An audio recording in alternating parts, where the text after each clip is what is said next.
Aquest cap de setmana juguem un partit contra el Jaec a casa,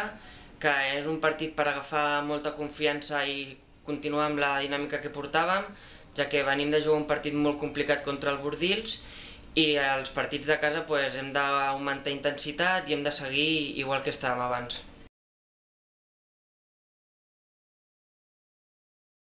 Respecte a la nostra lliga a segona catalana, és un grup una mica complicat perquè